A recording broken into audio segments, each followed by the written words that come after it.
I'm back. Kinda. Naomi brought home COVID from work. This is my third time having it. Jesus. Maybe I should have gotten vaxxed after all. Her and I, we've both been sick for like at least a week. Her longer than me. My editor, Dave, he was sick for like 2 or 3 days. He got vaccinated. So if you're out there doubting if the vaccine works, there's a living experiment for you. And I've been hitting it with all the over-the-counter stuff that I can. I hit it with Buckley's. Actually, I don't think Americans know what Buckley's is. It's a Canadian medicine. I even had some NyQuil. And oh my god, I hate NyQuil at this point. God, no more. But at least I didn't do this with it. Have you guys seen this? Making NyQuil chicken? I've done this in the past, and usually I use about, 4/3 of the bottle. And if it's your first time doing this, you can get away with using about a fifth. Season that NyQuil in there just at the right temperature. You're going to want to let it sit there and sizzle for about, 5 to 30 minutes. Make sure you're constantly flipping over the chicken. You don't want to give one side more attention than the other. Oh, sometimes the steam really makes you sleepy. Whew. Oh, fuck. Okay. What you're looking for is that blue color right there. All right, then you can go ahead and turn it off. Ooh, yeah, that's steam, baby. Drain the unused right back into the NyQuil can, just like so. And boom, NyQuil chicken. My god. How fucking dumb do you have to be? This apparently actually got its start over on 4chan. Like all other memes, they eventually go from the chans down onto TikTok or onto 9gag or whatever sites you kids use nowadays. Well, when the NyQuil chicken challenge went viral, the internet was quick to point out that boiling a medication can make it much more concentrated and change its properties in other ways. Even if you don't eat the chicken, inhaling the medication's vapors while cooking could cause high levels of the drugs to enter your body. It could also hurt your lungs. And it got to the point that the FDA had to issue a warning against a TikTok trend of kids cooking chicken with NyQuil. And it's about at this point in the story that I realized I hate TikTok. I hate TikTok trends.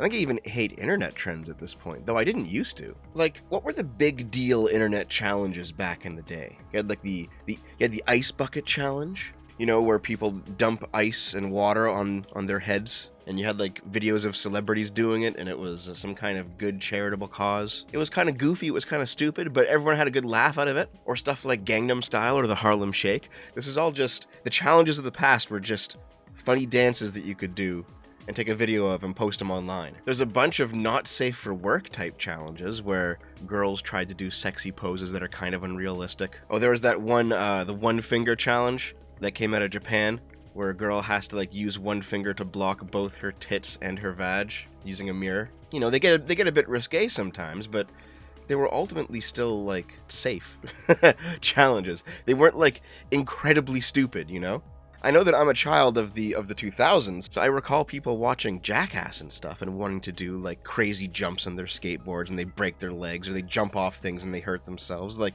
yeah, okay, there was stuff like that, but those always had at least a chance of success. If you land the jump, then you're a hero. What possible success is there in eating NyQuil chicken? And it's not just NyQuil chicken. Online challenges have become like purely fucking retarded. Remember the whole Tide Pod thing? Where you had Zoomers who were eating Tide Pods? Like, what? Tide Pod challenge? Why? Or the coronavirus challenge where you had people licking public toilet seats? Why? What? Are you that desperate to go viral? Maybe I'm just getting too old for this shit, but like, fuck. Here's one challenge that I missed from 2021 called Devious Licks. Or a diabolical lick, as the Wikipedia page says. It was a viral TikTok challenge in which American middle or high school students posted videos of themselves stealing, vandalizing, or showing off one or more items they stole in their school.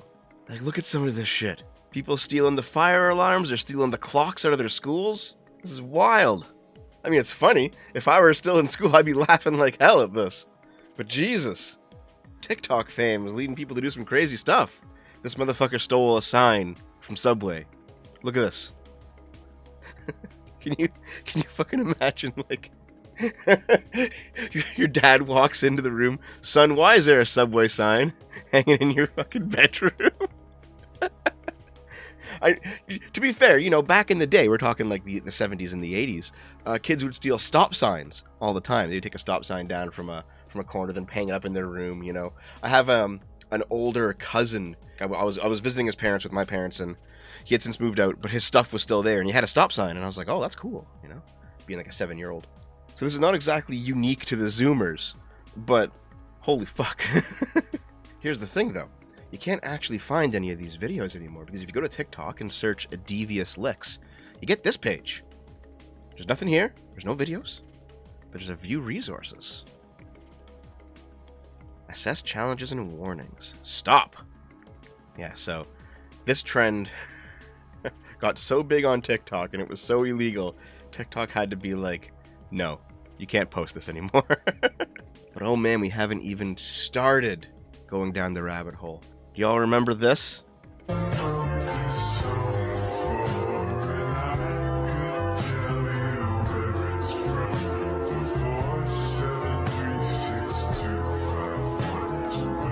The Holocaust TikTok challenge, where girls would dress up in makeup as Holocaust victims and pretend to be like talking from beyond the grave. Like, what the fuck? What could possibly be going through your head that you thought this was a good idea? This is how you want to be known. Here's how I'll get internet famous, guys. I'll cosplay as Anne fucking Frank. But at least those people know that they're playing a part. They're not actually spirits of reincarnated Holocaust victims or something. This next group of people, oh my god. Everyone that I'm about to show you, they actually believe this stuff. It seems to be the case that every 10-year-old alternative or emo girl goes through a Wiccan phase. They're casting spells in their basement, hoping that their Christian parents don't notice. They grow out of it when they hit high school, usually, you know, maybe when they hit college. But some of these people, they actually believe this shit, and they have spell tutorials on TikTok. You want to know how to cast your own black magic spells? Manifex, manifesting in magic. 350,000 fucking followers. Who are the absolute rubes, the idiots who believe in this shit? Oh my god, an energy session. We gotta see this.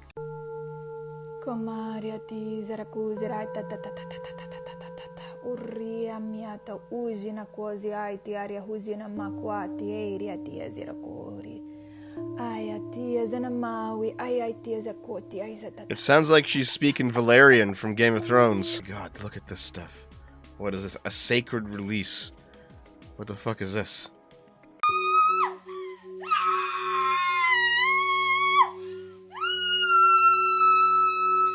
Oh my god. Yeah, this is me on day 1 or day 2 of my coronavirus infection.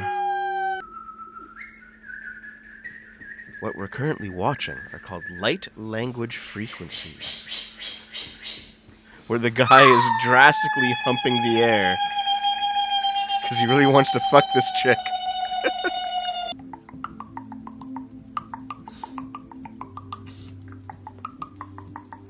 This feels vaguely racist. I don't know why, but this is how you do it, guys. This is how you cure cancer, whatever else it ails you. Just have some chick go over you and go me, me, me, me, me, me. This bitch makes money doing this. This is a more useless job than mine. This one's doing, like, tuning fork magic. 800,000 followers. What the fuck? How the fuck is this what's popular on the internet nowadays? Am I just an old man? Did I miss things? What's basically going on here is as soon as the millennial hipster woman aged out of their 20s and became Karens, their internet trends also changed to accommodate that new life status. Meet the modern hipster witches, making a fortune from casting spells. I'm in the wrong fucking profession, dude. Fuck. Georgia Burns and Harmony Nice, 2 young Wiccan witches. Like, these were the girls that back in high school, you would hang out with them because they might not be quite as bitchy as the blondes. And you could get into their pants pretty easily just by, like, sharing some weed with them. But now, Jesus Christ, they're alternating between working in HR departments and getting you fired during the day, and then at night on TikTok they're doing shit like this. But it gets even crazier, dude. You think we're done? Allow me to introduce you to the hashtag Shift Talk. These are people These are people who believe that using magic spells you can find on TikTok, you can shift towards alternate universes, like Berenstain kind of thing. You can jump between realities where the world is just slightly different, and you can inhabit a different self, a different you that exists in that other reality. Why is it always white women doing this shit, man? Oh my god, this chick looks like someone I went to high school with. I hope it's not her. Part of the whole shift talk thing are these codes. You see these numbers? Look at this. Shifting realities. Shut up! Okay, look. Cheat codes for manifestations. Write them down, say them aloud, write them in the air. You can use this code to lucid dream, this code to shift realities, this code for good health. You just write these numbers in the air. These are Zoomer cheat codes, guys. And if you put these codes down somewhere, the universe will manifest what you want. Look at this person. Look at this person. The money one definitely works. My grandma keeps giving me money for no reason. It's because she's your grandma, dude. Now, believe it or not, these codes actually have a basis outside of TikTok, and they're called Grabovoi codes. And if you search Grabovoi codes on TikTok, you're gonna see, oh my god, how to use what is this? Like, this dude is involved in it too? Are you that desperate, buddy? But anyway, how to use the Grabovoi numbers, all right? And everyone's talking about Grabovoi numbers. Oh my god, guys, here's how you hack the universe. What's actually going on here is that these Grabovoi codes that Zoomers are trying to input into reality. God, I can't believe this is what we're doing today. The Grabovoi codes were invented by mathematician Grigori Grabovoi, who is from Russia. He was convicted of fraud in 2008 for promising the parents of children killed in a school shooting that he could resurrect their kids. And it's basically just his old scam from 2008 given new life on TikTok. Hopefully it's clear at this point that TikTok is full of retardation, right? Nothing of value is found on this fucking hell site. And despite that, I'm probably gonna have to start doing like SFO clips on there because it's the place where all the eyeballs are nowadays. And these are the people that the Biden administration is using to reach out and hype the Democrats' accomplishments. These are the people, these are the ones we're gonna outreach to the youth of today. I'm sure y'all remember this, with this, whoever the fuck this guy is. One sec. Democracy's calling. See you, Daddy. Bye. Hi, my name is Cooper, and this is a day in my life as a White House intern. I'm just gonna pause it. I'm not gonna make you watch the whole thing. Jesus Christ. This was cringy enough back when it went viral. We don't gotta do it again, do we? Do you really want to see it? You can go find it again. Fuck, I hated this video. It was on Twitter everywhere when it went viral last year. But it's not just this fella. You have fashion TikTokers like this, right? Clearly, she's just here to look good. She gets hits for being hot, putting on pretty clothes. You know, I don't consider this content. I can just go fucking whack off on Pornhub. I don't care about this shit, right? But for some reason, everyone loves stuff like this, okay? So she's clearly good looking, and she has her thing going for her. But the Biden administration paid her to do this. Why is gas so expensive, and why is the United States inflation rate at a 4-time decade high? I had the opportunity to ask the White House why gas down the street is $7, and here's what they said. The obvious reason: we're getting out of a 2-year pandemic. You know, I don't actually care to listen to all of the obviously fed lines from the Biden White House that she's just reading off, because there's no way that she is intelligent enough to understand any of this shit that's happening. But the point is, why this chick? Why are they getting thirst trap girls to do this? It reeks of desperation. This is just me showing my age, right? But when I was younger, going viral meant you hit like the front page of Newgrounds. Maybe it meant you actually did something really interesting, like the Epic Mealtime guys, when they went viral back in like 2006 or 2007, whatever it was. They actually were making really cool, interesting videos. I mean, they were ridiculous. They were eating like 100,000 calories of food, but still, it was actually a thing that was happening. It took effort.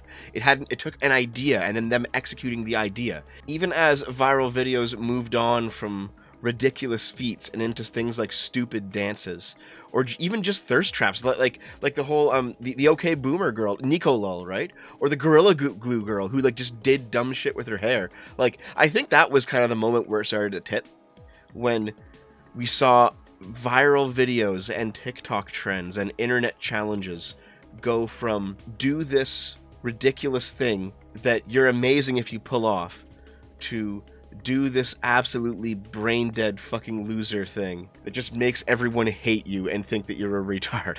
Because after that, we got shit like the Tide Pods and people licking ice cream and putting it back onto the shelves. It just seems to me like the internet and going viral and making content was a lot more interesting when it wasn't just pure fucking retards doing like the most brain-dead, dumbest, lowest denomination shit to desperately try and go viral. Back when it was like produced videos or reviews or even just like Let's Plays and streams, that's better than the garbage we're seeing nowadays, Jesus. TikTok and its consequences have been a disaster for the human race. I kinda wish that COVID had fucking taken me finally.